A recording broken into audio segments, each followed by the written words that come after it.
Mga kaibigan, itong tungkol sa naging hatol na guilty kay Maria Ressa. Siya po ang Chief Executive Officer ng pahayagang, o hindi pahayagan, yung pong online news, mga kaibigan. Pero itong si Ressa ay kilalang kilala po ito sa buong mundo sapagkat siya po ay naging bureau chief at foreign correspondent ng CNN, mga kaibigan. Ngayon, ito ang balita ngang malungkot na balita. Si Ressa ay hinatulang guilty ng mababang hukuman sa kasong cyber libel. Ano ho ba ang pinagmulan nitong sinasabing libel case na ito laban kay Maria Ressa at doon sa isa pang kasamahan nila diyan sa Rappler, mga kaibigan? Meron hong nagkaso sa kanya na isang negosyante, mga kaibigan. Ito'y ilang taon lamang ang nakakaraan. Nakapagtataka ito ito'y naging mabilis ang paglilitis sa kasong ito. Gayong itong cyber libel, bagong kaso lang ito mga kaibigan Pero ang mapapansin po natin dito, mga kaibigan, ay tila naging mabilis ang takbo ng kasong ito na hindi po yan normal sa sa mga kasong libelo. Kasi po ang kasong libelo tumatakbo yan ng ng pinakamababa po diyan, 15 taon hanggang yan po ay umabot sa Korte Suprema. Ngayon, ito nga ho ang naging resulta ng kaso laban kay Maria Ressa ng Rappler. Hinatulan siya ng Manila Regional Trial Court ni Judge Reynelda Estacio Montesa na guilty ng paglabag daw po sa Republic Act 10175 na mas kilala sa tawag na Cybercrime Prevention Act, specifically for specifically for cyber libel. Meron na ho tayo kasing dating kasong libel. Ngayon, dahil nauso itong social media, yung internet, ito ngayon ang ginamit na paraan para palakasin yung kasong libelo. Sa halip na hindi ipasa yung cyber libel, nagpasa pa sila ng cyber libel. Alam niyo kung bakit? Kasi yung kaso lamang na libelo, yung normal na libel case sa mga periodiko at pati sa mga practitioner sa broadcast media laban sa mga mamamahayag. Kung tutuusin po natin, yan ay labag sa saligang batas ng Pilipinas. Hindi lamang sa saligang batas natin na umiiral ngayon, kung hindi maging sa mga lumang konstitusyon natin, yung mga dati nating saligang batas, na sa saligang batas natin ay ginagarantyahan ang karapatan at kalayaan sa pagpapahayag. At gaya ng madalas nating sabihin sa inyo, ito ngayon yung sinasabi ng marami, sinasabi ng mga matuwidang isip at saka nung mga nasa media. Ang sinasabi nila ngayon, kung ano yung sinasabi natin dati patungkol sa garantya ng konstitusyon o ng saligang batas natin para sa karapatan ng bawat mamamayan na makapagpahayag sa ilalim ng ating saligang batas. Ano ba ang sinasabi sa saligang batas natin na sa mga nagdadaan nating o nakaraan nating mga programa ay lagi natin itong binibigyan ng emphasis. Ang ine-emphasize natin sa kalayaan ng pamamahayag, ito pong kalayaang ito na hindi gaanong nauunawaan ng marami. Ito ho ay hindi lamang kalayaan ng mga media practitioner. Kung hindi ito ay kalayaan ng bawat mamamayang Pilipino.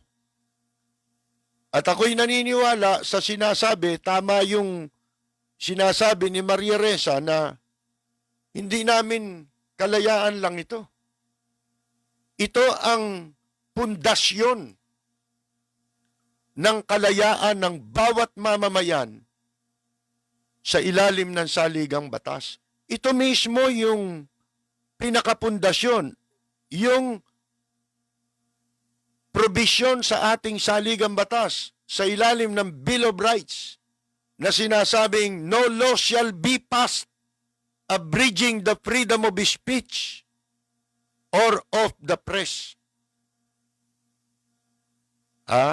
Yan pong sa Tagalog, kung tatagalogin yan walang batas, anumang batas, ang maaaring ipasa na magpapakipot sa kalayaan ng pagpapahayag.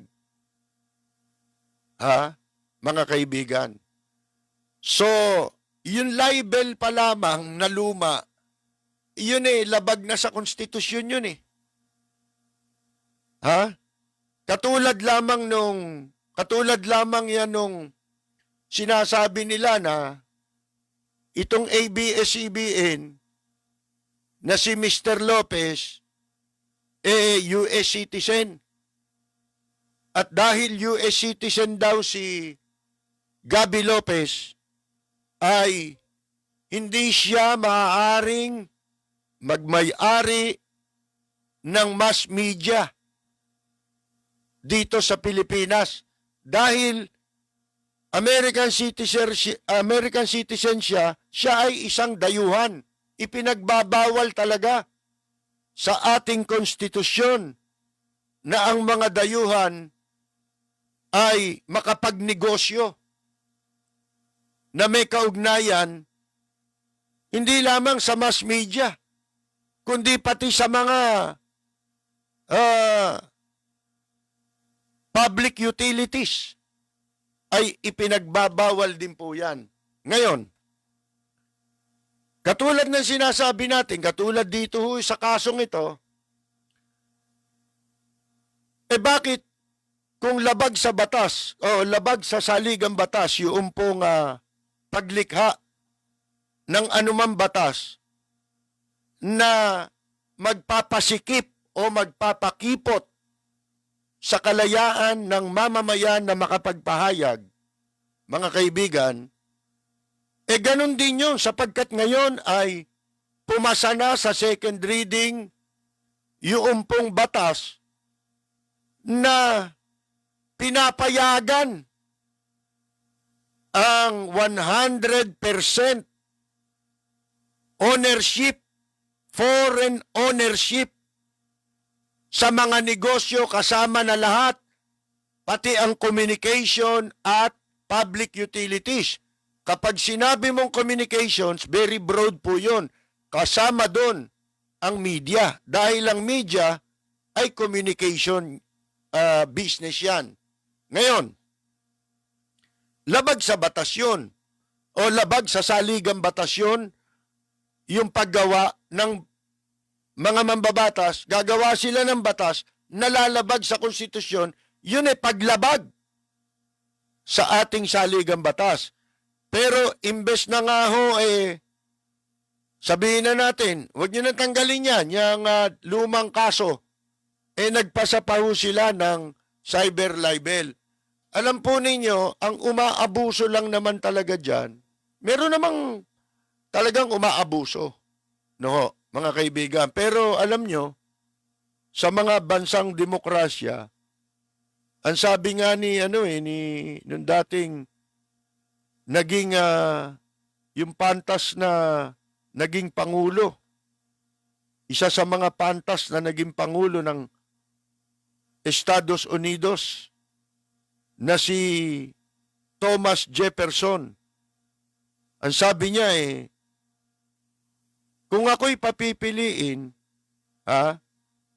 ito sabi niya sa English, the basis of our governments being the opinion of the people, the very first object should be to keep that right.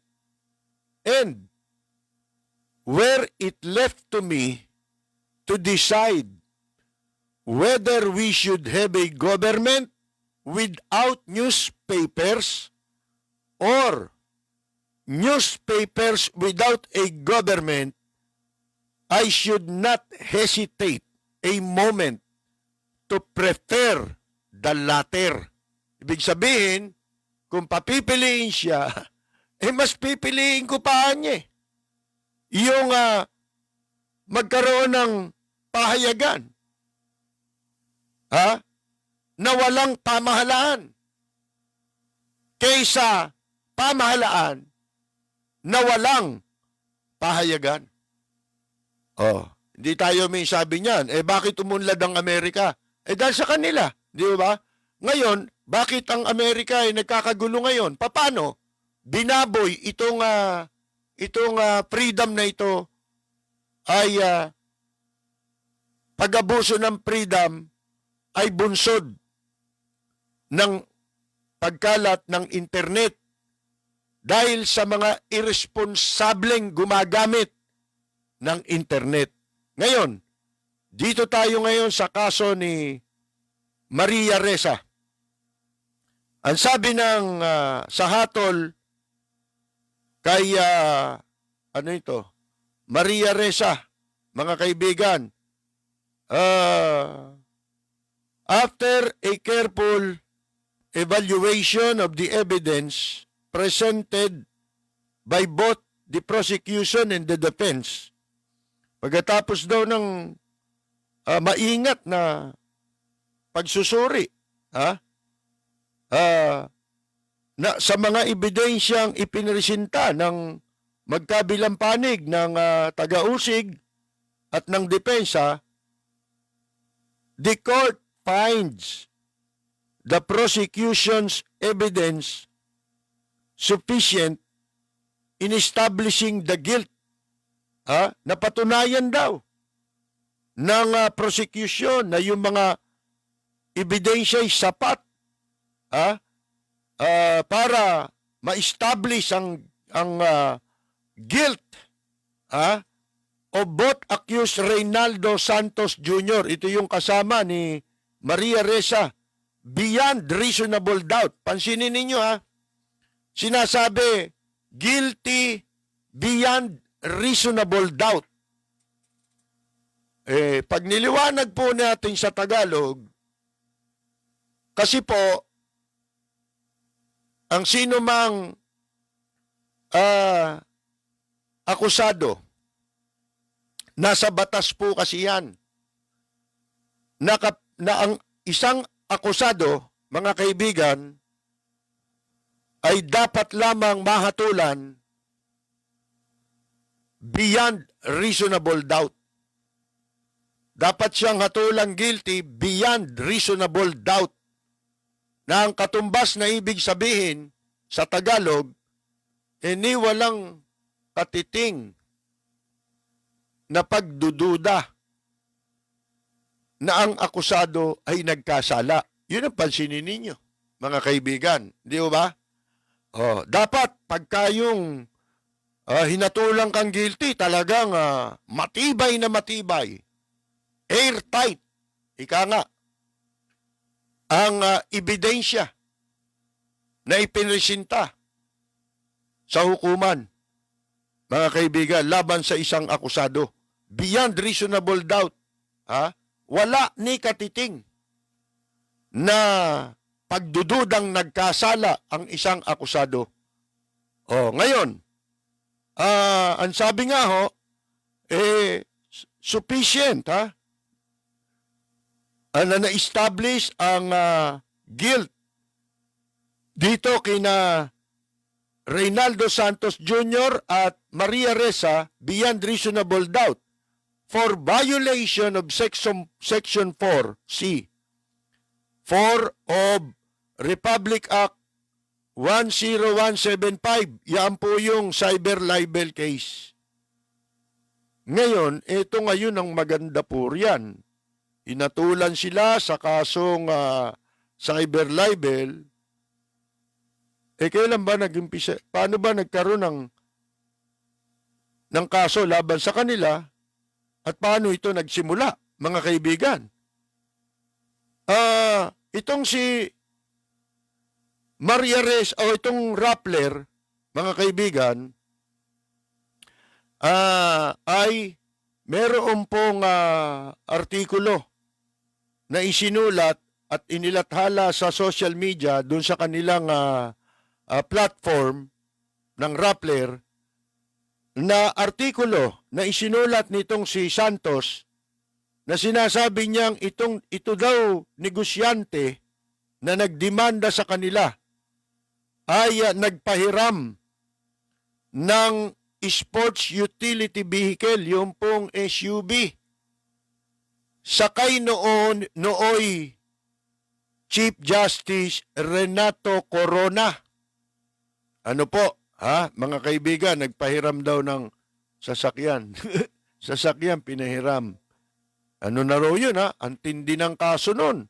Isipin ninyo, para sa kanila, matindi ng kaso yun, yung nagpahiram ka. Pero yung nagnakaw ka, mga kaibigan, laya ka. Plunder ang kaso mo, di ba?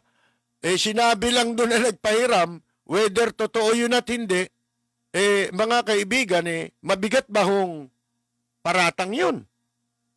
Wala akong nakikitang matinding paratang dun mga kaibigan ngayon, basahin natin ulit. Ituloy natin itong ating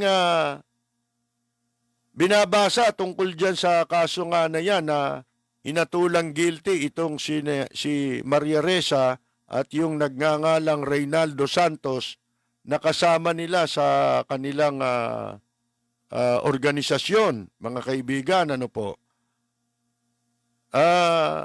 Sa pagkakaalam natin, ito'y isinulat noong pong 2012. Ayon na rin po dito sa desisyon ng hukuman, mga kaibigan. At ito, sinulat noong 2012, pero ito'y kanilang inulit na ilathala sa kanilang news, mga kaibigan. Inilabas nila ulit ito after several years yata, after few years, mga kaibigan. Pagkatapos doon nagbase ang hukuman sa paghatol sa kanila. Ito, basahin natin ulit yung hatol sa kanila. Sila po'y hinatulan na mabilanggo ng 6 months to 6 years imprisonment. Ang bigat, ano po? Ikaw nagpapahayag ka lang, ang bigat ng parusa sa'yo. Pero yung mga mandarambong na ibinubulgar ng mga mamamahayag ay nakakalaya. Sila po'y pinagbabayad din ng 200,000 in moral damages at 200,000 in exemplary damages. On the other hand, sabi ho dito sa balita, the court said Rappler Incorporated has no corporate liability. Ha? Hindi ko alam kung kasama dito sa kasong ito yung sinasabi nilang tungkol sa investment doon sa sa kanilang kumpanya, yung Rappler. Oh. Ang sabi ng korte, despite its ruling, there is no curtailment of right to freedom of speech. Ba? In-emphasize nung korte na wala daw paglabag sa karapatan sa malayang pamamahayag. Oh. Each person, journalist or not, bawat tao raw, journalist man o hindi, has that constitutionality guaranteed rights to freely express. Ba, sinabi niya pa yun, nung judge. Isinite niya pa yung batas sa konstitusyon. Right and make known his opinion, but with the highest ideals in mind, what society expects is a responsible free press. It is in acting responsibility that freedom is given its true meaning. Kailangan daw merong mataas na ideal sa isip kung ano ang inaasahan ng lipunan sa responsableng pamamahayag. It is in acting responsibility that freedom is given its true meaning. Mga kaibigan, ang alam ko, itong mga judge na to, gumagamit din ng social media ito Kasi sa korte, kadalasan ngayon, makikita mo yung mga judge, may laptop, mga kaibigan. Hindi ba nila nakikita? Yun talagang irresponsable sa cyber libel? Mga kaibigan?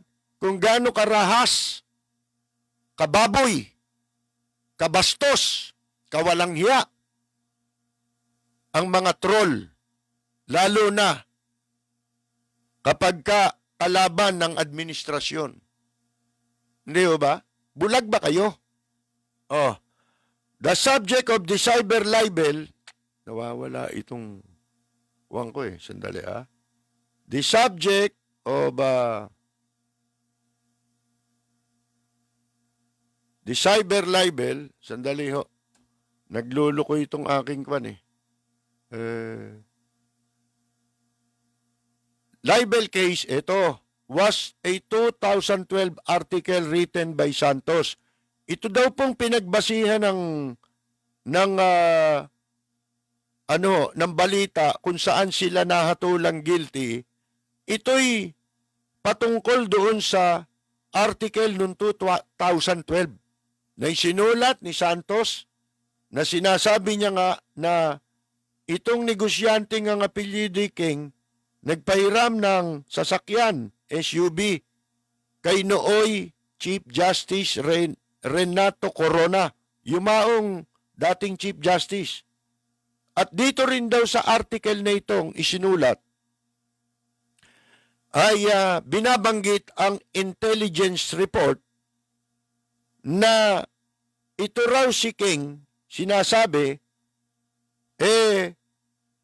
under surveillance ng National Security Council sa umano'y pagkakasangkot nito sa human trafficking at drug smuggling. Sino mas mabigat ang kaso? Kung tutusin ninyo. Yung libel o yung nakasulat doon na human trafficking at saka drug smuggling. Yan ngayon na nakakatakot, mga kaibigan.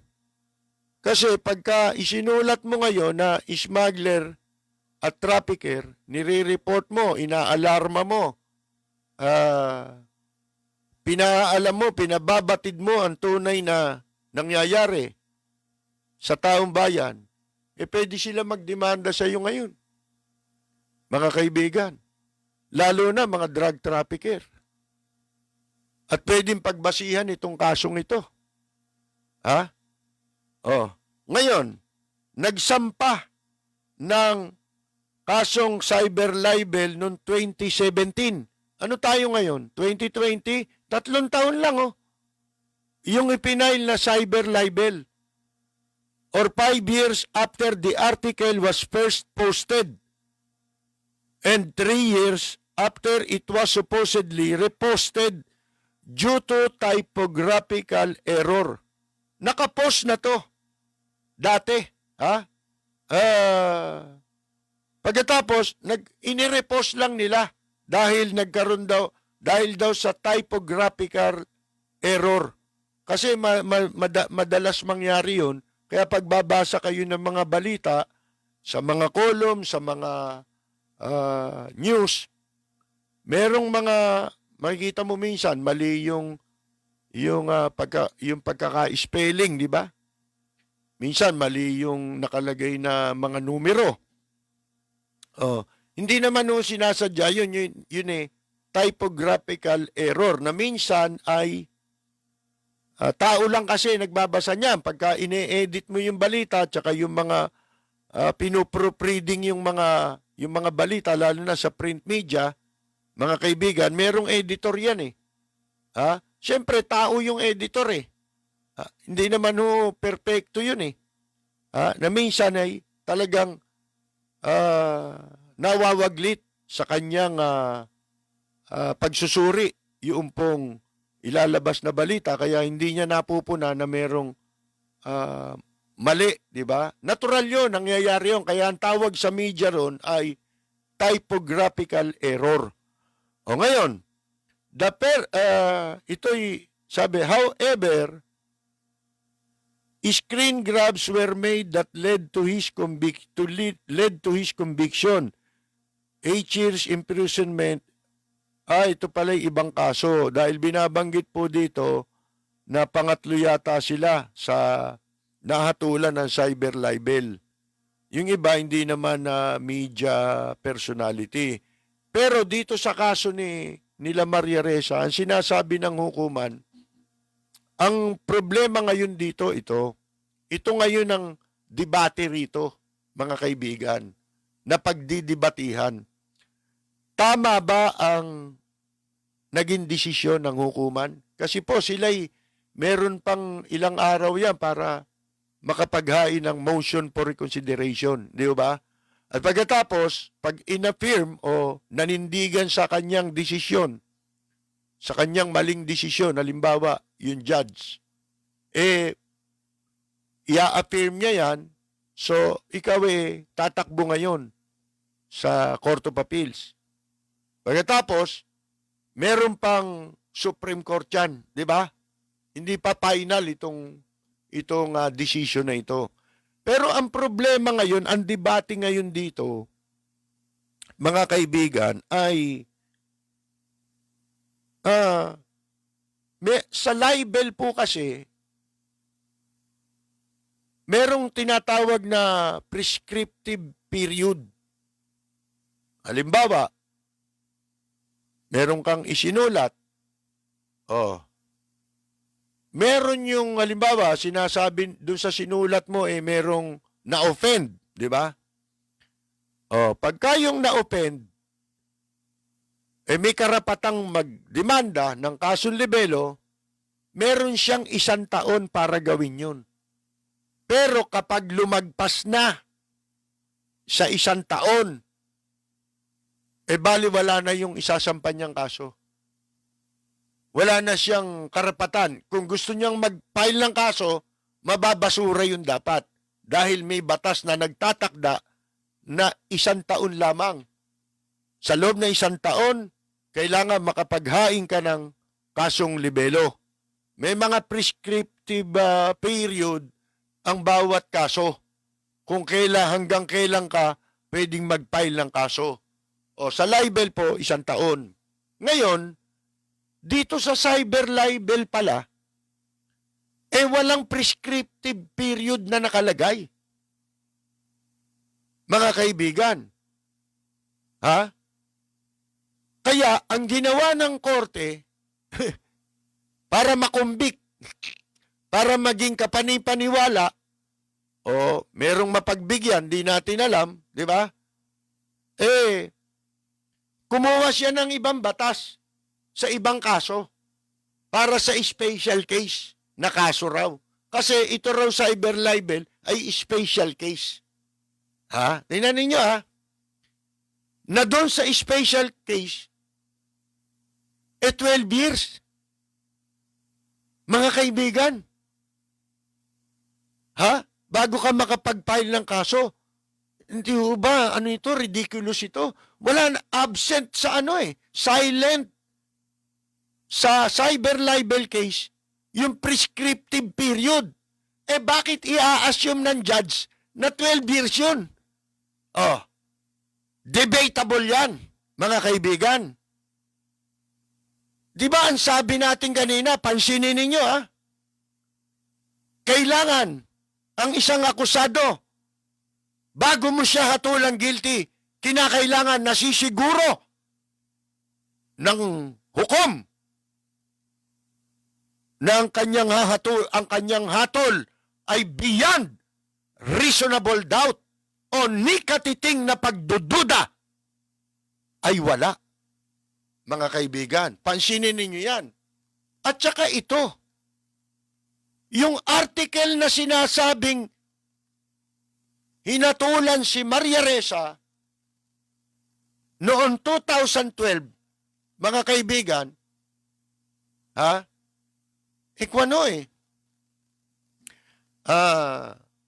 tawag dito?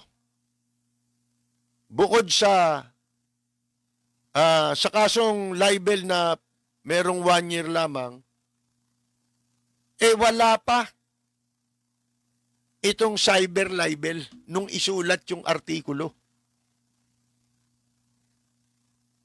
Lumalabas, wala pa yung batas, mga kaibigan, na isulat itong artikulo, lumalabas na sinaklaw nung batas, yung hindi pa, yung nangyari, wala pa yung batas sa hatol na ito. Mga kaibigan, ano ibig sabihin natin? Ang batas po kasi ay hindi retroactive. Hindi pwedeng gumawa ng batas na retroactive. Labag sa batas yun. Kaya yung hatol ay labag sa batas. Bakit? Ang bataso, kung kailan mo ginawa, doon lamang, pag napagtibayan, ay doon lamang nagkakaroon ng bisa yan at sasakop sa mga krimen na mangyayari na umiiral na yung batas. Hindi pwedeng retroactive. Ibig mo sabihin nakapatay ito halimbawa nung 2012. At noong 2012 walang bitay. Pagkatapos, after 2012, may kaso na siya, naganap na yung krimen, gumawa ng batas ngayon, ibinabalik ang death penalty. Na pagtibay ngayon ang batas, ibinabalik halimbawa ang death penalty.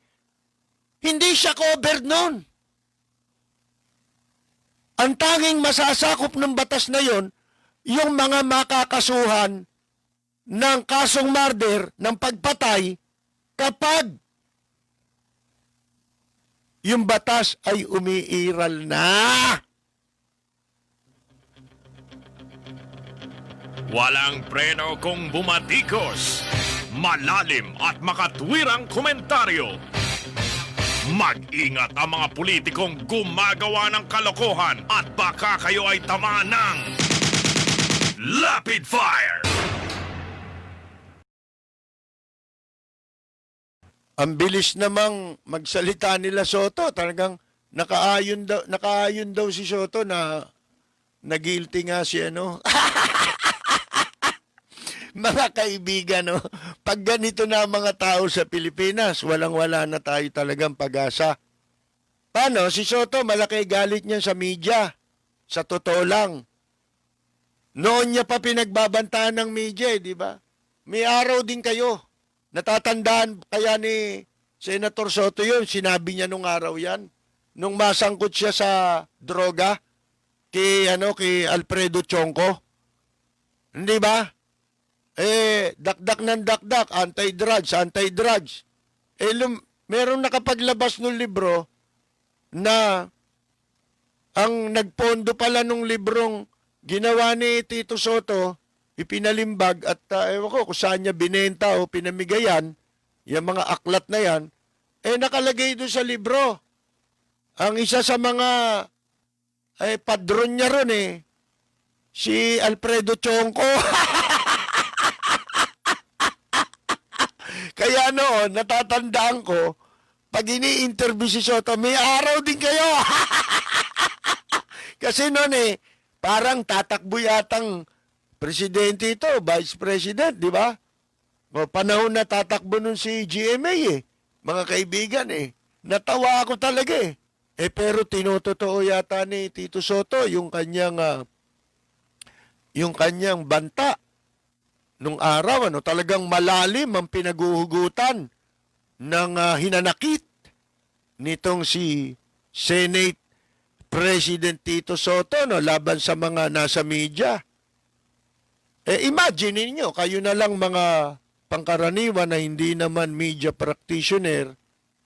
Imagine niyo, ano ang itsura ng isang bansa na wala nang magsasalita laban sa mga katiwalian.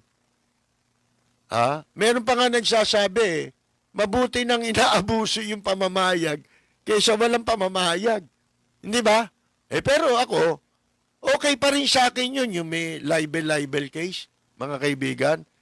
Pero, mga kaibigan, iba na ho ang istoryang nangyayari ngayon Ginagamit na ito talaga para talagang sinadyang likhain niya sapagkat itong media ang nagiging sagabal sa kanilang pandarambong. Tingnan ninyo si Erap. Si Erap, nung lumaya yan,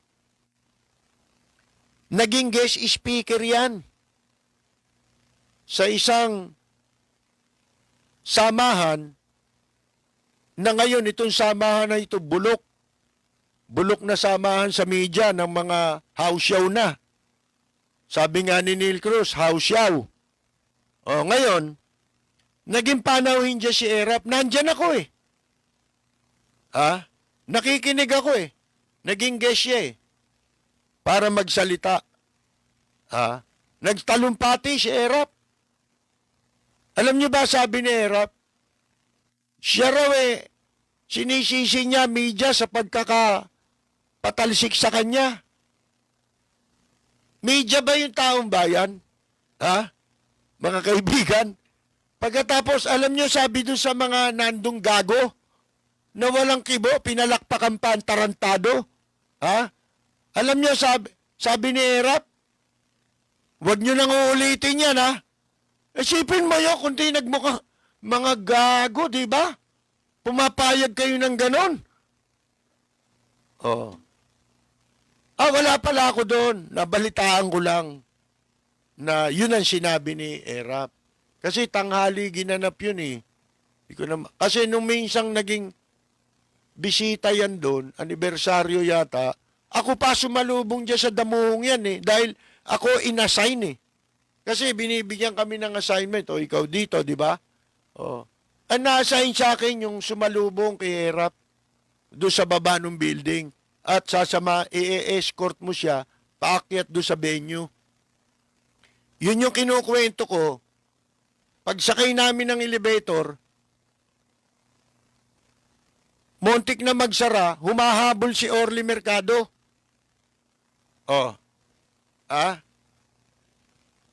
Pagsakay namin sa elevator, mga 4 lang kami. Isang gwardiya ni Erap, tapos si Orly Mercado, at saka ako. Alam mo, sabi ni Erap, lagot ako nito kasi si Gloria pa nakaupo nun eh. Oh, baka ma-report ako nito. Napahiya si Orly Mercado. Kasi di ba si Orly Mercado sumama sa pagpababagsak sa kanya sa EDSA 2. Ngayon, sabi ni Erap, ang sama ng tingin ni Erap kay Orly Mercado, sabi, dinig na dinig ko, katabi ko siya eh. Nasa gitna nila ako ni Orly Mercado eh, late-late nung elevator. Oh, sabi ni Erap, naku, lagot ako nito. Mari-report ako nito. Kasi no, nakasabit na kay Gloria si Orly Mercado. Pagdating siya, itaas nga eh. Inatid ko lang sa, yun ang protocol eh. Ihatid ko siya dun sa kanyang upuan. Iwanan ko na siya ron, di ba? Yung ibang ang officer, nakabalatay sa kanya ron. Ako, hindi ako umupo ron eh. Oh, ngayon, yung si Orly Mercado, nakatanghod. Walang kumausap. Ako lang lumapit eh. Sabi ko, sir, mupo na kayo dito. Ako, hindi, dito na lang ako. Eh, kumain muna kayo. Oh, kumuha ng pagkain. Nakatayo. Sabi ko, ba't kayo nakatayo eh? Doon kayo, sasamahan ko kayong maupo. Eh, hindi na, dito. Kumakain, nakatayo eh. Yung nag-aantay lang ng timing para umiskerda na. Mga kaibigan, umiskerda si sa kahihiyan. Embarrassing. Kasi ako, kahit wala akong pakialam doon sa kanilang away o anuman, alitan. Ako na embarrass eh, kasi public official itong mga to eh.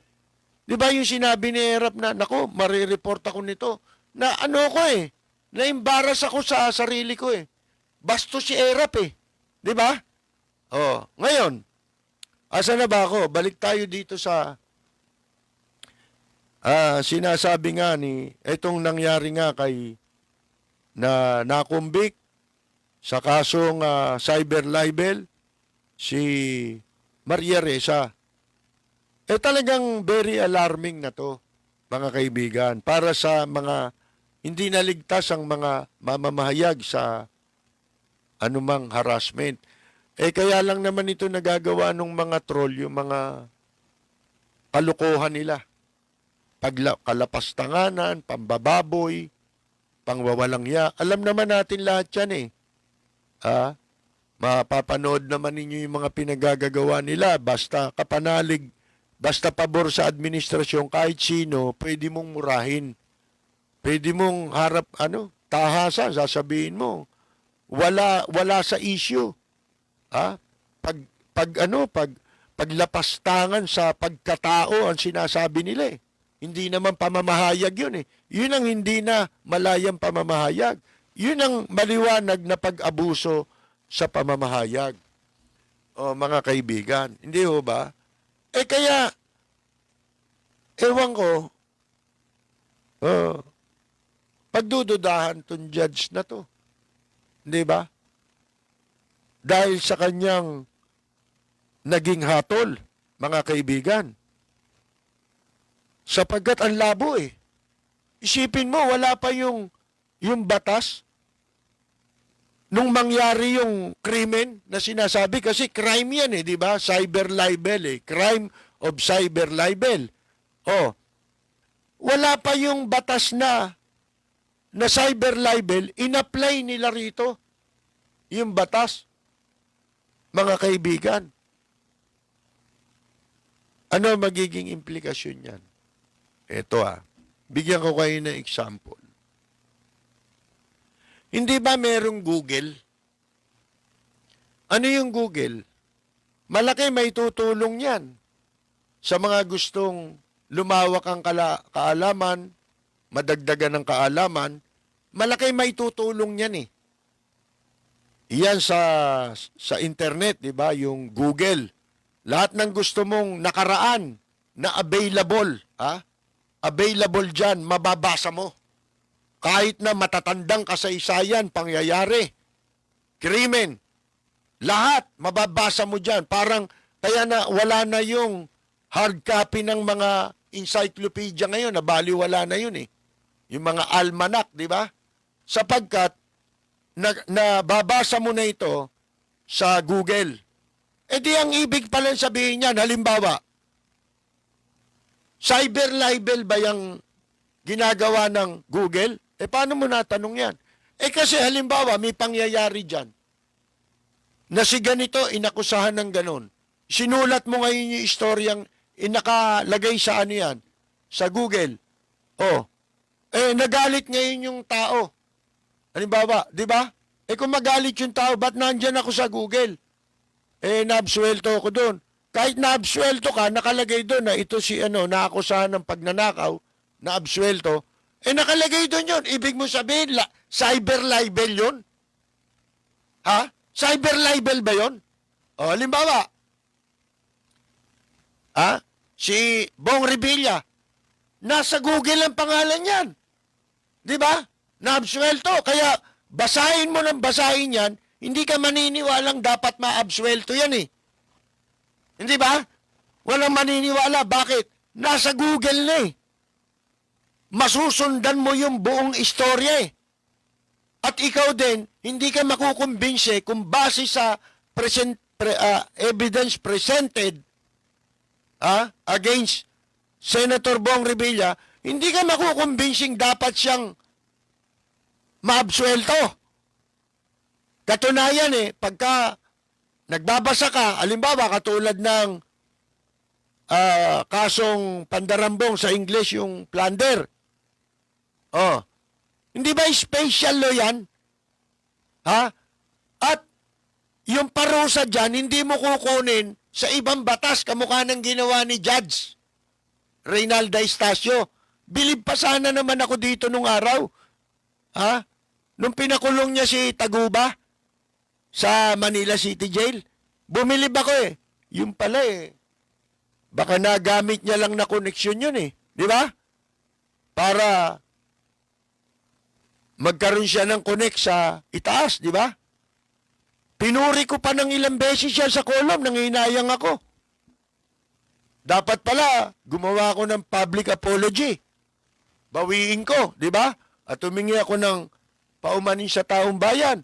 Eh katakot-takot ang puri ko dyan. Sabi ko, ito, dapat maging Supreme Court Justice. Yan ang mga kategorya na dapat napupunta. Babawiin ko na yan. Mga kaibigan, pasensyahan tayo. Ha? Oh. Halimbawa, si Bong Revilla, plunder ang kaso, nakalaya. No problema mo ron. Tatanong nyo sa akin, ba hindi ako may problema eh. Ang may problema ron yung Sandigan Bayan. Bakit? Akalain mo, sa kasong plunder, si Bong Revilla absuelto. Pagkatapos yung dalawa niyang co-accused, guilty. Anong klaseng plunder yun? Mga kaibigan, bakit? Kasi po, ang plunder, conspiracy. The act of one is the act of all. Kasalanan ng isa, kasalanan ng lahat yun. Ibig sabihin, kung absuelto siya, dapat absuelto rin yung dalawa. Kung guilty siya, o guilty yung dalawa, guilty rin dapat si Bong. Kaya nga sabi ko sa inyo may posibilidad, deliberate yung pagkakagawa ng desisyon na yun eh. Ha? Ewan ko kung alam yan ni Chief Justice Bersamin. Mga kaibigan. Kasi, eventually, ang mangyayari dyan, ang lumilitaw dito, nagsinakulo lang sila. Drama lang itong naging verdict sa kaso ni Bong Revilla. Sinadya na absueltoin siya at ikumbik yung dalawa, nasira ngayon yung conspiracy. Pagkatapos, itong dalawa, eventually, makakalaya. Bakit? Yung sinasabi natin na conspiracy, the act of one is the act of all, yun din ang gagamitin nilang depensa sa kanilang pag-apila sa Korte Suprema.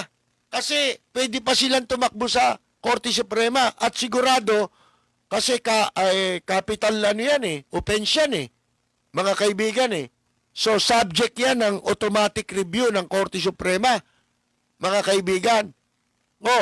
Eventually, maaabsuelto rin yun. Bakit? Nasira yung conspiracy. Hindi mo ba? I-invoke lang nila. Kung may kasalanan kami, ba't nakalaya yung isa? Hindi ba ang conspiracy is the act of one, is the act of all, di ba? Kaya palayain nyo kami. Di pa palayain yan, mga kaibigan, di ba? Walang preno kung bumatikos. Malalim at makatwirang komentaryo. Mag-ingat ang mga politikong gumagawa ng kalokohan at baka kayo ay tamaan ng Rapid Fire!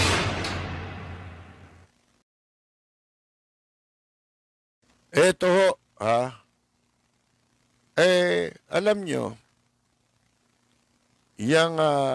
madalas may pagkakataon gumagamit tayo ng mga nakasulat sa Biblia, lalo na sa panahon natin, yung mga palatandaan na talagang tayo po nasa mga huling panahon na ng mundong ito. At itong mga gumagawa ng kawalanghiyaan,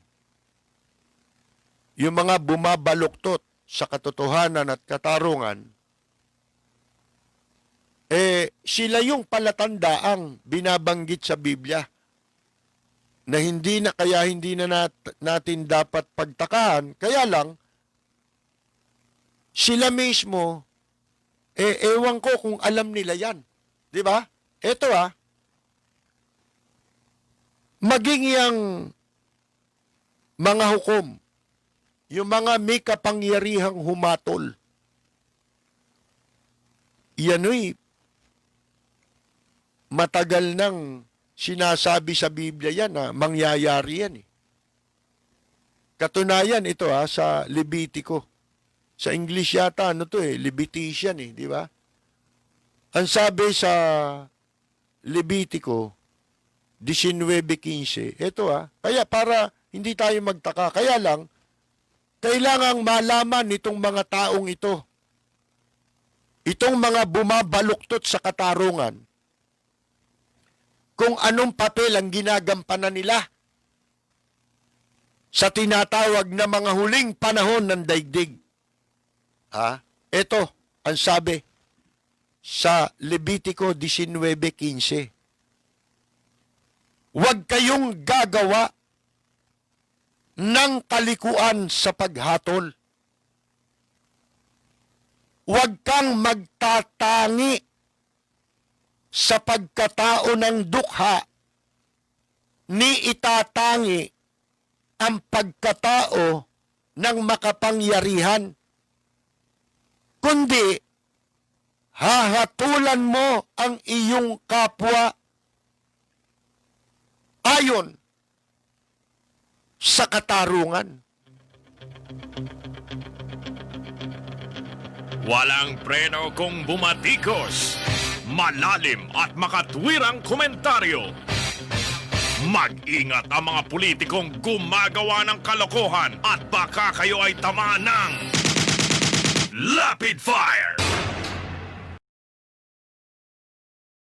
Ang problema, baka itong mga bumabaluktot sa katarungan, ito pa mga matatapang magsipagsimba di ba?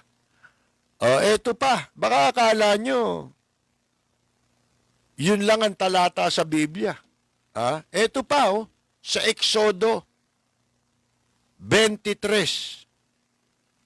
1 hanggang 1 hanggang 3, 6 hanggang 8. Ito. Huwag kang magkakalat. Ito pati mga troll nandito pala Mga kaibigan, itong mga walang hiya sa social media na pagka laban sa yung mga kaibayo ng administrasyon, ito sinasabi, huwag kang magkakalat ng ulat na di totoo. Huwag kang titistigo ng may kasinungalingan para tulungan ng isang masamang tao. Di ba sila yon? Oh, huwag kang susunod. Ito pa, huwag kang susunod. Ito ngayon ang bumabalik tayo sa panahon ni Pilato. Natatandaan ninyo ang Panginoong Jesucristo? Hindi ba? Pinapili ni Pilato kung sino palalayain at bibitayin. Abay, si Kristo sinigaw nung utu-uturong lipunan doon Yung utu-utong people power. Yun yung mga troll dati. Ang sabi nila si Kristo ang ipako. Ba nagugas ng kamay si Pilato di ba? Wala akong kinalaman dyan eto.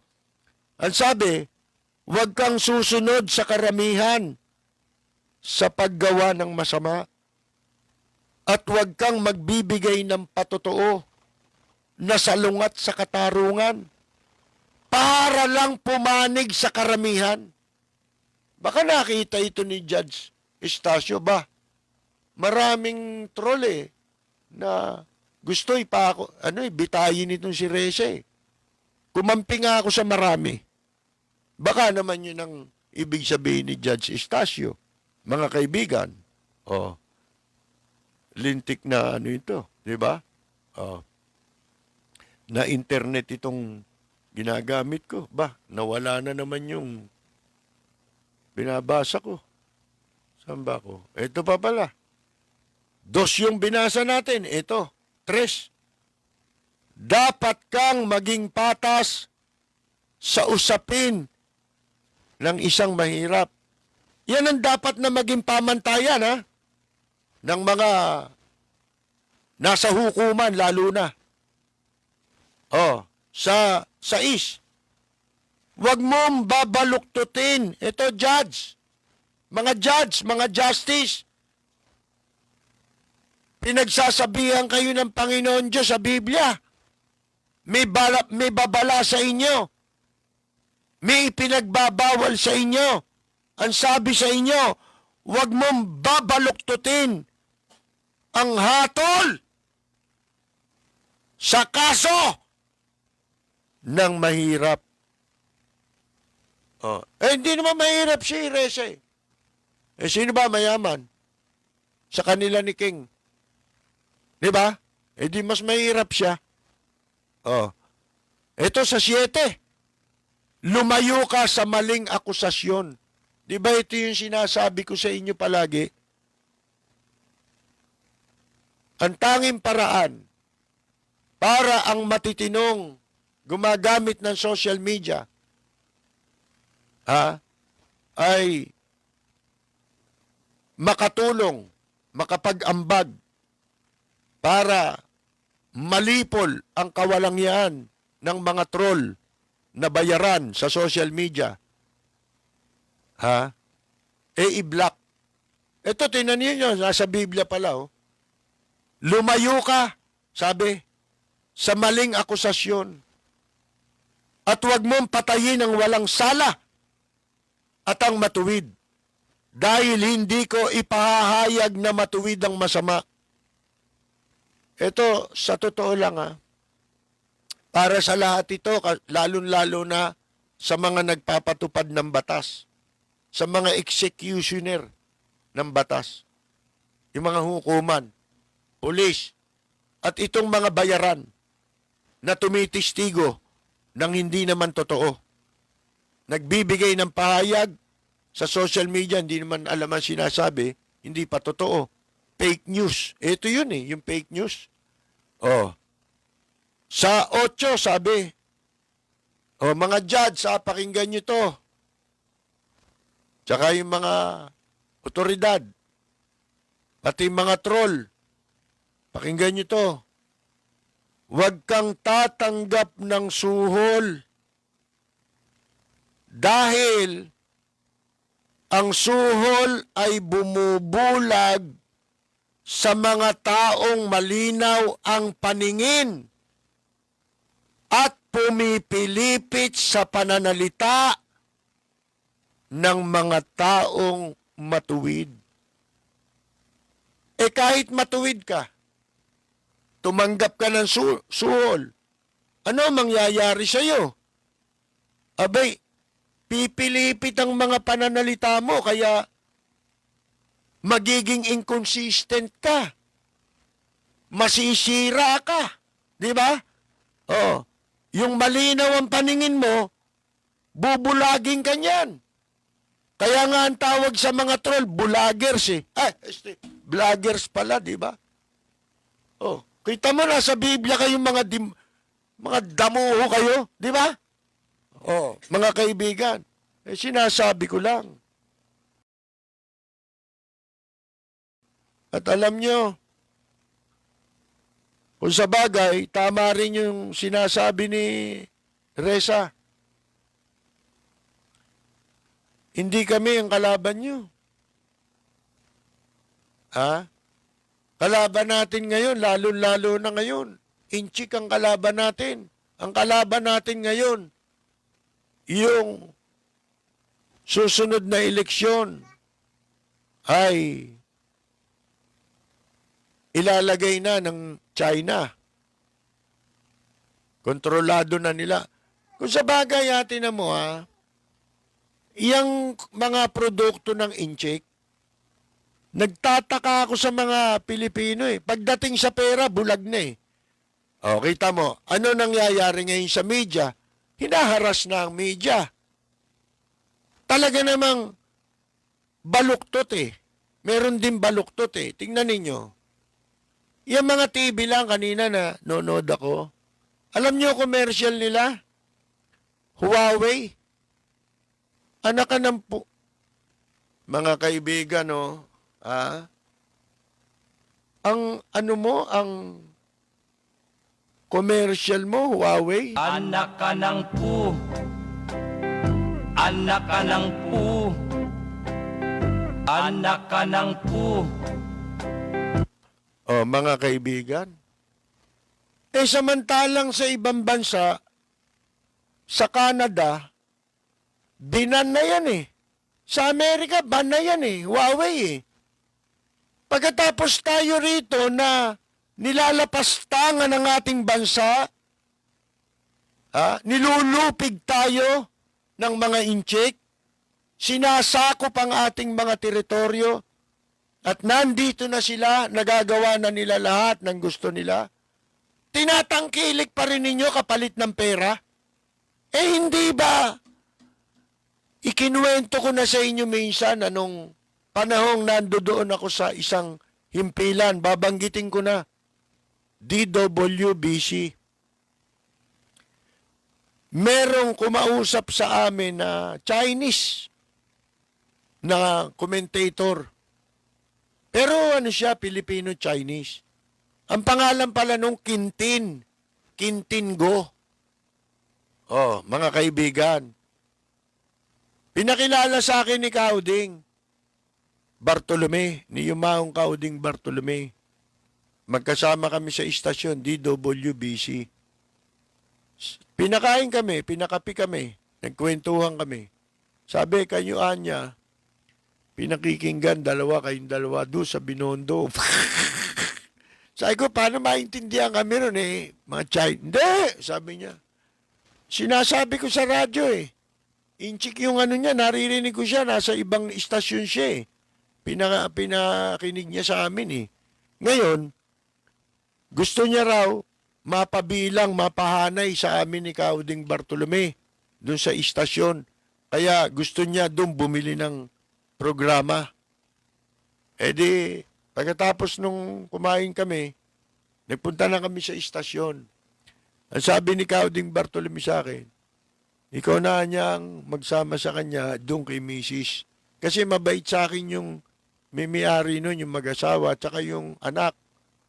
Ang mabait, parang hindi iba turing sa akin, parang anak din. Kaya parang magulang ko rin yun. sina Mrs. Hodrial, tsaka si Benny Rebueno, Hodrial. Sabi ko, Anya, ano bang kailangan, Percy? Ito po may kasama ako. Ano bang kailangan niya? Bibili daw ho siya ng oras. Tinanong ni Macy, sabi, ano ba yung programa niyo? Sabi, Chinese ho. Ang sabi ni Mrs. kagad, ba hindi, nako, ayaw namin na inchik dito. Isipin mo yun, oh. Ganun manindigan. Anong pera? Magbabayad Black timer Mga kaibigan Wala pang walang sali-salita. Sinabi na, tinanong lang ang programa, ano ba yung programa nyo? Inchik. Hindi. Ayaw namin ng inchik dito. Parang sinabing ayaw ko yung pera mo kahit na, mga kaibigan. Ngayon hindi Ngayon, ang lulupit ng mga Pilipinong landowner, mga nagpapaupa. Kapag ka uupa incheck, palalayasin yung nakatirang Pilipino. Kasi hindi na makakabayad yun dahil tataasan niya na upa Mataas ang offer. Sipin ninyo yan. Bakit nangyayari yan? Kasi ang mga edukasyon natin ngayon, kaya na ipagmamalaki ko kahit ganito lamang tayo, yung mga kaidaran natin, yung mga kapanahonan natin, kasabay natin, hindi kami katulad ng mga henerasyon ngayon. Napakalaki ng pagkakaiba ng henerasyon namin sa mga sumunod pang henerasyon. Lalo ngayon. Nawala na ang pagmamahal sa bayan. Nawala na yung pinatay na ang simulain ng mga bayani na kung wala sila, wala tayong kalayaan. Di ba? Nagtamasa tayo ng kalayaan. Dahil kina Jose Rizal, Bonifacio, sino pa? Luna, di ba? General Luna. Mga lahat ng mga lumaban sa gera. Mga kaibigan, para sa ating kalayaan. Isipin mo, di ba, dapat hindi man tayo kasing talino ni Rizal, ay dapat nabubuhay sa ating mga damdamin, nananalaytay sa ating mga dugo, ang kahit man lamang konti, patak ng dugo, na ibinuwis nila Dr. Jose Rizal, nila Aguinaldo at ng marami pa nating bayani. O ni Bonifacio, at marami pang bayani para sa tinamasa nating kalayaan. Bakit? Kasi po, ang mga nasa edukasyon natin ngayon, pinapatay pati lingwahe natin, ayaw na nilang ituro sa mga nagsisipag-aral ngayon at sa mga bagong henerasyon ngayon. Ayaw na nilang magmahal sa bayan. Itong mga kabataan ngayon. Kaya ayan, pikit mata o dilat man ang mata ay tinatanggap. Mga kaibigan, ang paglupig sa atin ng harap-harapan, konting-konti na lang. Mga kaibigan, konting-konting panahon na lang. Magigising tayong lahat. Inchik na. Para na tayong Hong Kong na pinatatakbo ng China. Mabuti pa ang mga taga-Hong Kong. Ayaw nilang pumayag. Mabuti pa ang kapwa nila inchik sa Taiwan. Ayaw pasakop sa kanila. Tayo, inchik ba tayo?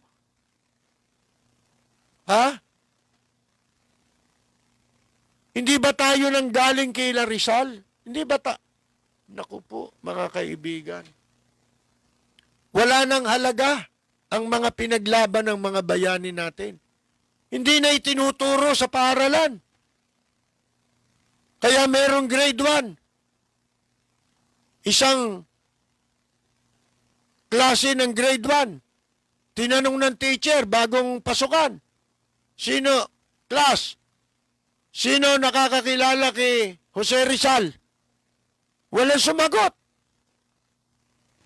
Pero may isa naglakas ng loob, nasa likuran. Nagtaas ng kamay. O ikaw, kilala mo ba si Jose Rizal? Eh ma'am, baka lumipat na ng ibang section. Anakanan po. Mga kaibigan, pati Tagalog, Pilipino, bawal nang ituro. Inalis na. Pero in check, pwede raw ituro. Puro kayuhin. Puro kayuhin. Puro kayuhin. Doropot, mga kaibigan. At saka ngayon wala na. Yung mga ibinabala ng mga makabayang manunulat na dati tinuturo sa eskwela. No limitangere el filibusterismo. Yung original, hindi yung distorted na salin. Oh, yung Florante at Laura, tinuturo pa ba yan sa inyo? Ha? Yung aklat ni Francisco Baltasar, tinuturo pa ba ngayon yan? Hindi na. Kasi nga po,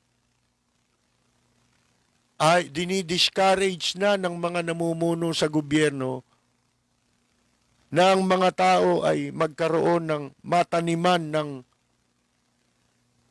pagmamahal sa sariling bansa.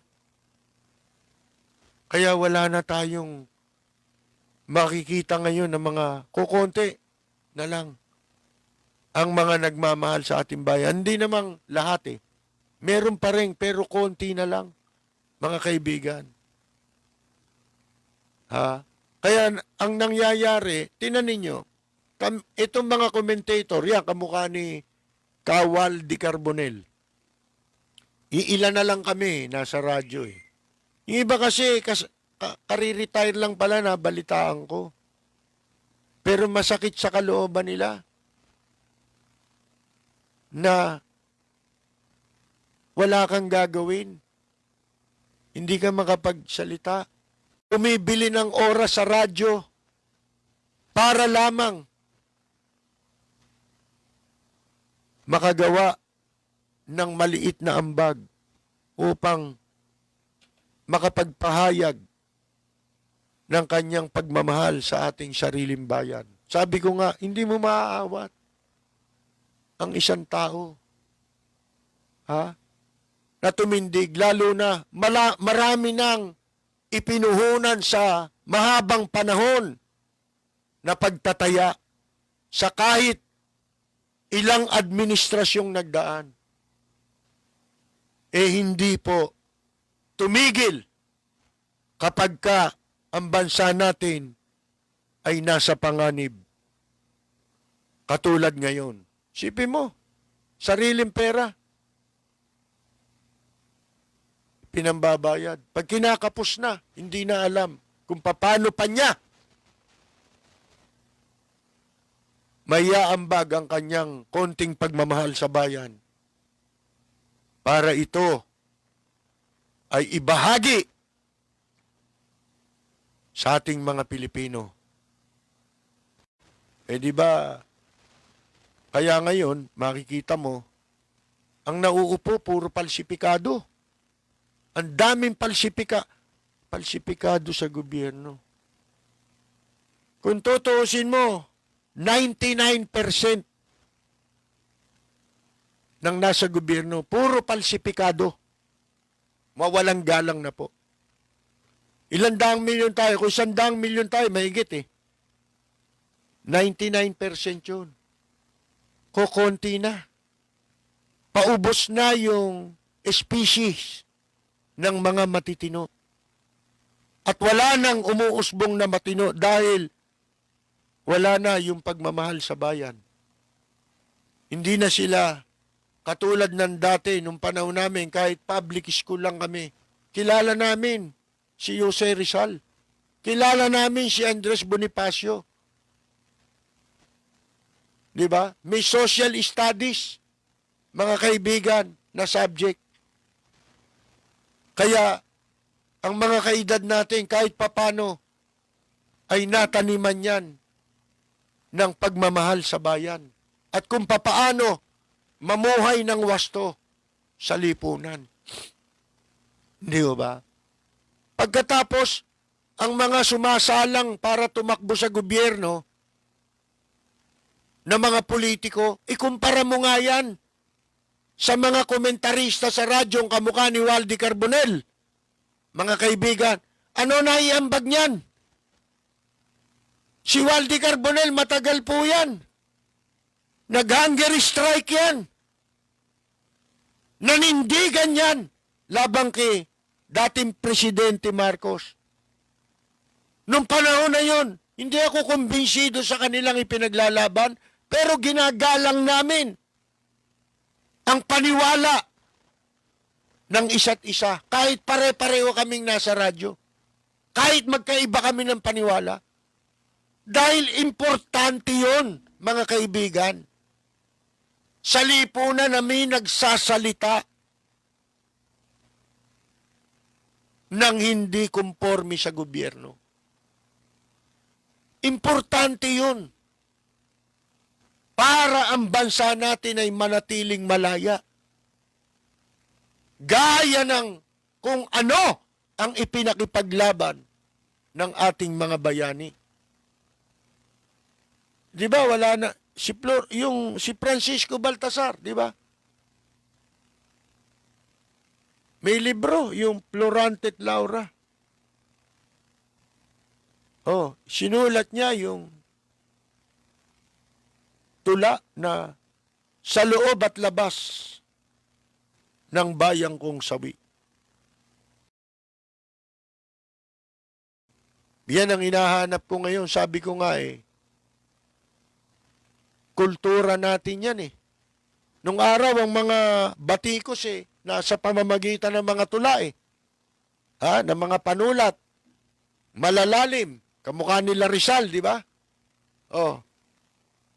Wala na ngayon, yung mga balagtasan. Meron tayo niyan, isang mahalaga yan sa kultura natin na pinapatay na. Wala na mga kaibigan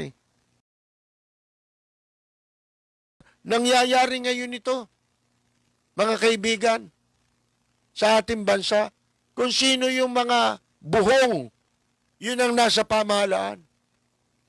Kung sino yung mabuti, yun ang sinisiraan.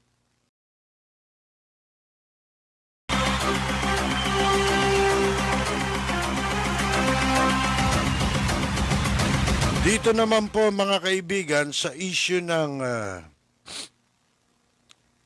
ABS-CBN franchise. Ito matagal na natin posisyon sa simula pa lang patungkol sa prangkisa ng ABS-CBN. Ang sinasabi natin, lahat ng ginagamit nilang issue walang kaugnayan sa paglabag sa batas ng prangkisa.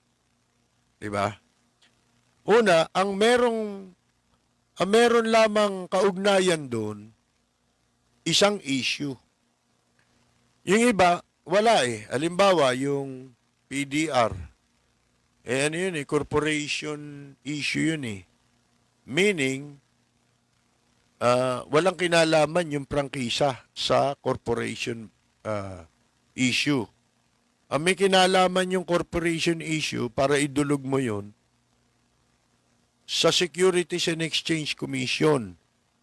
Ang Securities and Exchange Commission naman, niliwanag na nila, tumistigo pa sila Sila pa nga nagsasabi, wala sa amin ng karapatan para sabihin may mali sila eh. Sila nagpapatakbo ng nag-a-administer sa mga corporation, di ba? Supervise na agency ng gobyerno. Pagkatapos, pagdating dun sa tax evasion, wala namang kaso, sabi ng BIR. Pero makulit ang mga mambubutas. Kaya pala, mambubutas ang tawag dyan, naghahanap ng butas. Di ba? Ng ibubutas. Yung nakikita nilang butas, malayo. Kasi kung lahat ng butas ang hahanapin mo, pati pag-ihi niya, halimbawa, umihi si Lopez sa karsada, di ba bawal sa batas yun? Ibig mo sabihin, gagamitin mo yun sa kaso ng prangkisa? Ha? May kaugnayan ba sa prangkisa yun? Ba, wala. O ngayon, yung sinasabi nila na issue, patay na rin eh. Ha? Dead on arrival kaagad yung issue na si Lopez daw US citizen, mga kaibigan. Ha? Ano sabi natin? May batas eh. Ang batas natin, pag ang nanay mo, ang tatay mo, pareho, pinanganak, nung ipanganak ka Filipino citizen, abay Pilipino ka. Kahit sang lupalop ka pa ng mundo, ipinanganak, Pilipino ka. Ha? Yun ang basihan ng pagiging citizenship mo eh. Yung ang tatay mo, nanay mo, pareho Pilipino, di Pilipino ka nga. Di ba?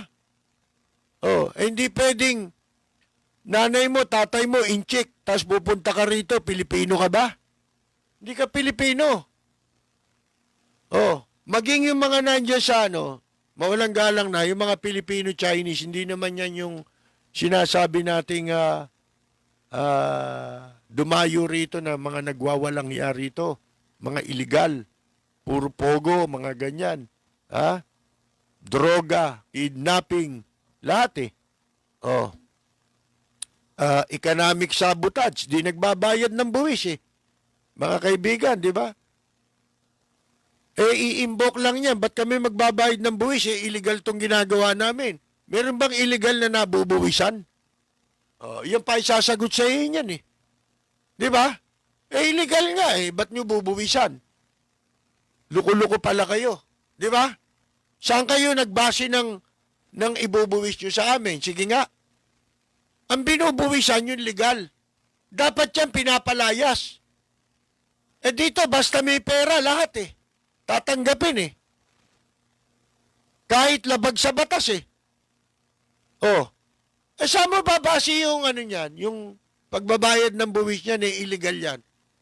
Pag yan nabubuwisan, buwisan mo na rin yung Caracross.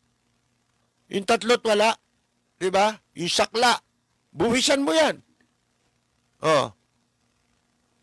Mga kaibigan. Ngayon, ano sabi natin? Yun nga, pag Pilipino, tatay mo, nanay mo, yun ang batas eh.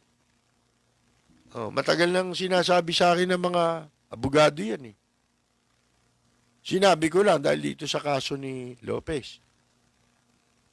Ngayon, si Enrile, medyo nag-iba ng tono mula doon sa una niya.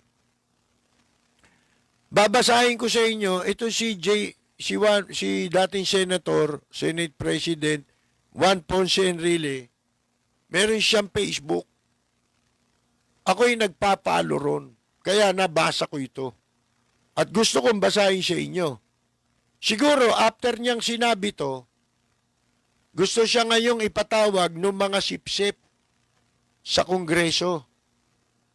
At ang tatanungin naman, mga kaibigan, yung tungkol daw sa kung paanong naibalik sa mga Lopez yung ABS-CBN. Beno, ano ba ang sinasabi ni Enrile, ni dating Senator Enrile, sa issue ng citizenship Malabo nga yung citizenship, wala yun. Ha? Wala silang ano ron. Wala silang pwedeng hindi nila magagamit na dahilan yun para hindi po mabigyan ng prangkisa ang ABS-CBN. Kasi kung wala kang issue, dapat bigyan mo. Di ba? Sapagkat nakakomply sila sa requirements para sila mabigyan ng prangkisa. At dati na sila may prangkisa. Di ba, ginigit nga nung isang tulonggesman na ang buhay niya ng prangkisa, 50 years lang 50 years pala Kung totoo yung sinasabi niya bakit yung ibang istasyon na 50 years na rin nakapag-renew after 50 years? At isa siya sa pumirma para magawaran ng prangkisa ulit. O, kita ninyo? Mga loko mga kaibigan Ngayon, ito ang sinasabi. O di, ako simple lang Ito, niliwanag ni Enrile alam nyo naman minsan to si Senator Enrile, parang ano rin ito parang people power din yung utak nito Kung saan marami, doon siya pag malinaw na yung issue, kakampi na siya ron. Sabi niya, Gabby Lopez and his citizenship. Yun ang pamagat. The citizenship of Gabby Lopez alone is a weak ground to deny ABS-CBN Corporation a grant of a new franchise or to deny the extension of the old franchise of ABS-CBN. Sa Tagalog, kahit hindi naman mahirap unawain, pipilitin nating maisalin ang pagkamamamayan ni Gabby Lopez lamang ay mahinang basihan para ipagkait sa ABS-CBN na mabigyan ng bagong prangkisa o kaya ay ipagkait ang extension ng kanilang dating prangkisa. I understand. Naunawaan ko, sabi niya, that Gabby Lopez was born in the United States with parents who were both citizens of the Philippines. Naunawaan ko niya na si Gabby Lopez ay isinilang sa Estados Unidos at ang kanyang mga magulang ay parehong mamamayan ng Pilipinas. Under that factual situation, sa ilalim niya ng katotohanan yan, ng ganyang sitwasyon, Gabby Lopez at birth, si Gabby Lopez sa pagkakasilang ay natamo ang status of being a natural born citizen. Big sabihin, automatic, di ba? Of the United States by virtue of the principle of jus soli. Na ang ibig sabihin ay law of the soil or place of birth, which is generally followed to determine the citizenship of the United States. Kasi ang batas, pinanganak ka sa Amerika, kinikilala ng Amerika na ikaw ay citizen nila. Also at birth, ganun din, nang siya'y ipinanganak, Gabby Lopez simultaneously acquired sabay anyang natamo ni Gabby Lopez the status of being a natural-born citizen of the Philippines. Sabay niyang natamo yung status bilang natural-born citizen ng Pilipinas by virtue of the principle of jus sanguinis, na ang ibig sabihin, law of nationality or ethnicity or blood, which is generally followed to determine Philippine citizenship. Gabi Lopez and all Filipinos similarly situated like him was never required under our Constitution to elect and choose which of his two citizenship he would retain or follow. Si Gabi Lopez Anya at ang sino mang at lahat ng katulad niya, nasa katulad niyang sitwasyon, ay hindi required, hindi kinakailangan sa ilalim ng saligang batas na pumili kung alin sa kanyang dalawang citizenship ang kanyang pipiliin na maging, di ba? O sundin.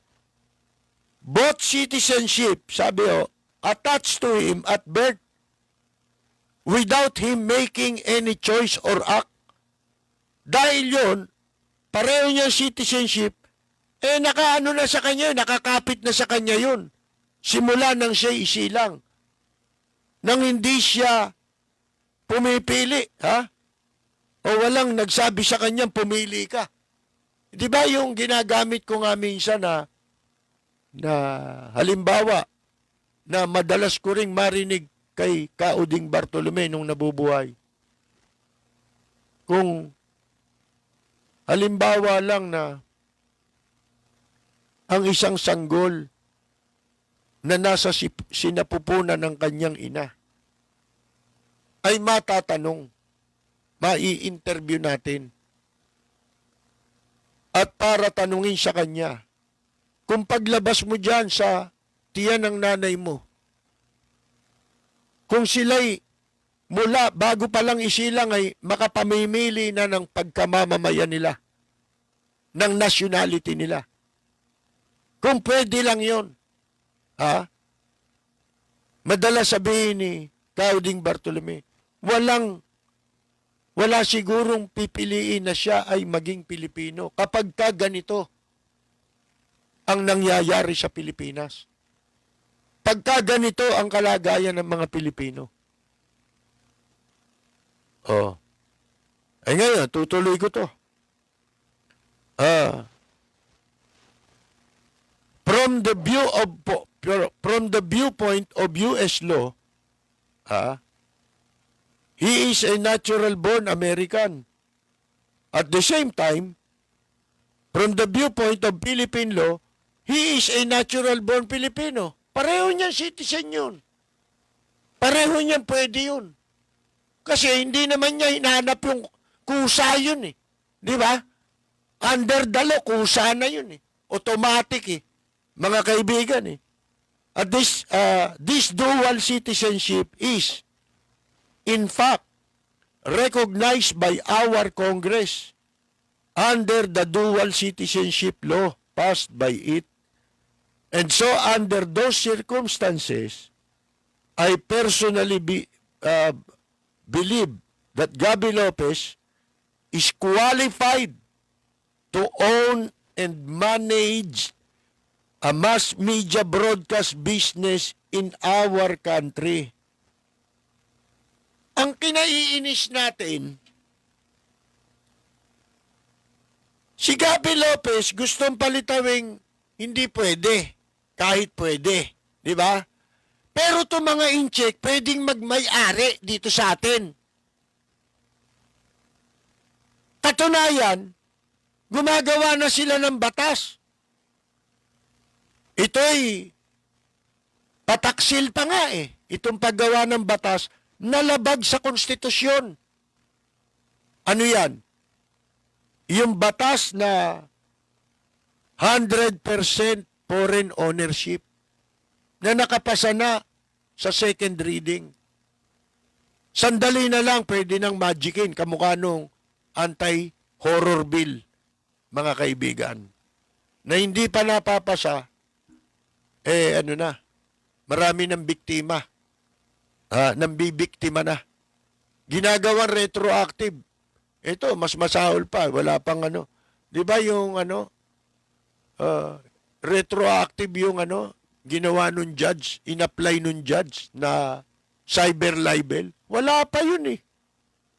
Oh. Ito, sabi, tuloy ko, sandali na lang naman ito eh. Itong kay Enrile. Pwede siya magmayari, sabi. Under a provision of our constitutions which says, the ownership and management of mass media shall be limited to citizens of the Philippines. Oh. Legal eh. Tapos, nag-comment siya sa sarili niyang post, si Senator Enrile. Sabi niya, my purpose is not to side with anybody. Kasi baka mapagbintanganan siya. Di ba? Sabi niya, ang layunin ko hindi para pumanig kung kanino man. My purpose is to clarify. Ang layunin niya para liwanagin a factual situation under our Constitution. Kung ano yun talagang sinasabi ng Konstitusyon, nasasaad. My personal bias, likes and dislikes, friendship or enmity, personal interest or otherwise, do not play any role in my legal studies. Hindi raw niya isinangkot dyan yung yung personal niya, o yung hindi niya, ayaw niya yung tao. Katulad natin. Yun naman talaga ginagawa natin eh. Kasi hindi ako nagbabase sa partido. Yung partido, party lang yan. Sa partihan lang yan. Nagbabase ako sa tao. Sa track record ng tao. Pag masama, huwag mo iboto. Pag maganda, piliin mo. Kaya nga sinasabi natin dapat wala ng Marcos, wala ng Aquino. Huwag tayong umikot sa issue na yun dahil nadidistract tayo. Nalilibang tayo, hindi natin alam, sinasakop na tayo ng mga dayuhan. Hindi ko kailangan niya, mga basher. Aaning ko yan. Ba't ko papansinin niya mga hinayupak na yan? Mas mahalaga itong issue Pananakop ito Kaya nila ginagawa yan para madistract tayo. Para hindi natin mapag-usapan at mahihatid ang ating pananaw sa mamamayan. Sa iba mapunta. Di ba? Sa walang kakwenta-kwenta mapunta. Ano ba mas importante sa inyo? Di ba? Ang kapakanan ng bansa natin, dapat. Dapat meron kayong konting Bonifacio sa katawan, may konting Jose Rizal ka. Di ba? Hindi dapat mawala sa mga Pilipino yan. Katulad ng ginagawa ng gobyerno, pati ng edukasyon, di ba? Ng DepEd. Puro traidor sa bayan ang marami sa nasa gobyerno ngayon. Sabi ni Enrile, wala yan sa akin. Yan binasi ko sa aking pag-aaral. Sa legal na pag-aaral. I approach the issue without any bias or prejudice to render what I believe to be the correct legal position in a given actual situation. Nag-comment nga ako dyan Nagtanong ako sa kanya dapat supalpalin niya yung Kongreso. Gamitin niyang basihan yung ipinapasang batas dyan, yung niluluto na 100%. Lumabas naman sa pahayagan yan May number yung bill niyan ba't di niya banggitin yun? Bakit niyo Kung talagang ayaw nyo ng American, kung talagang bawal sa konstitusyon yan, eh mas bawal yung ginagawa nyo eh. Alin? Gumagawa kayo ng batas na labag sa konstitusyon. Sa konstitusyon, bawal magmay-ari ang mga dayuhan. Ng mga anumang negosyo na may kaugnayan sa media, communications, at saka mga public utilities. Sipin mo, papasakamay mo yung public utilities katulad ng tubig, tsaka Meralco. Eh di lalo na, Pilipino na nga eh, winawalang hiya tayo eh. At matagal ko na rin sinasabi, ni walang nagsasalita sa pag-aabuso ng mga Meralco, ng Maynilad. O eto hanggang ngayon, ewan ko kung ano naging pasya sa ECQ, o ano, ihigpitan, luluwagan. Huwag nyo na luwagan. Sikipan nyo na. Ituloy nyo na hanggang 2022 para magkaalaman na. Eh total, wala namang gagawin yung mga Pilipino eh. Di ba? Di sa bahay na lang. Di ba? Marunong naman magtiis yung mga yan eh. Oh, mas gusto ko nga yun eh. Yung magutom na, at least sabay-sabay tayo magutom. Di ba? O wala lang. Wag lang tayo maunahan ng ng the big one na sinasabi. Oh, lahat naman ng sinabi natin nagkatotoo.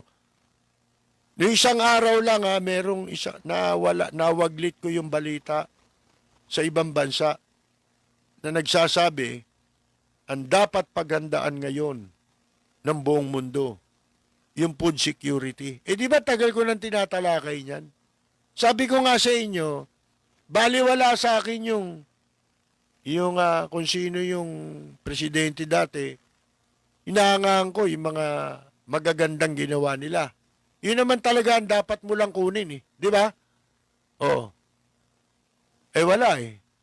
Itinuloy dito, importasyon ng bigas. Alam nyo ba na hindi tayo makapag-import ngayon ng bigas sa Thailand? Sa Vietnam? Wala na mag-i-export sa atin. Ano mangyayari sa atin? Hindi tinulungan ng mga magsasaka eh. Bakit? Mas madaling pagkakitaan yung importation eh. Well, hindi na sila mapapagod mag-isip ng programa para tularan yung Masagana 99 na naging successful. Kaya nila sinasabing hindi successful yun, hindi sila kumita ron. Oh, mga kaibigan, saan sila kikita? Sa importation. Importation lagayan lang yan eh. Sipin mo, per tonelada niya, magkano ibayad sa inyo? Bigyan ka ng 1,000, ilang milyong tonelada yan? Yung importation. Sipin mo, sa 1 tonelada, metric ton, Isang metric ton, meron ka halimbawa na lang, maliit to estimate lang 1,000, maliit yan, $1,000.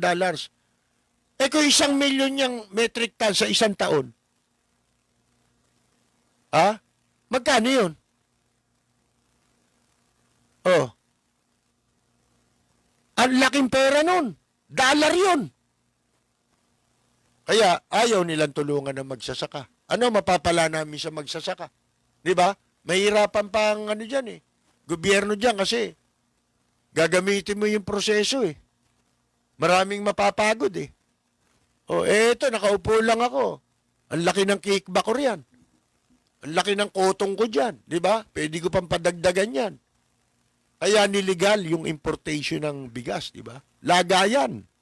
Kinakartel ng malalapit sa kusina. Ngayon, mga kaibigan, sabi ko nga sa inyo itong mga politiko, ikukumpara nyo kaming mga nasa radyo, mas marami naman kaming puhunan kaysa sa mga yan. Hindi nga lang namin hiligan tumakbo.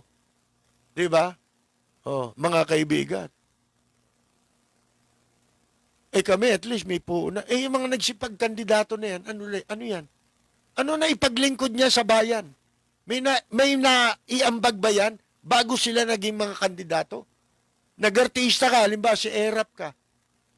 Bida sa pelikula, kontra bida sa politika. Di ba? Pag nakaupo, masahol pa sa masahol pa sa kay Hitler eh. Kasi yung hindi nagawang kawalang yan ni Hitler, nagagawa dito sa Pilipinas, baka kala ninyo. Si Hitler ba lumipol ng mamamayan niya? Ang nilipol ni Hitler, puro dayuhang mamamayan. Di ba? Hindi siya lumipol ng... Kaya niya nga nililipol yung ibang mamamayan. Gusto niya magkaroon ng dugong aliman lahat. Di ba? Oh, mga kaibigan. Nilipol niya yung mga... Lalo na yung mga Hudyo. Oh. Pero kung tutuusin mo ngayon, ang nililipol ngayon, mga Pilipino. At mga dayuhan ang silang nagaharing uri dito sa ating bansa.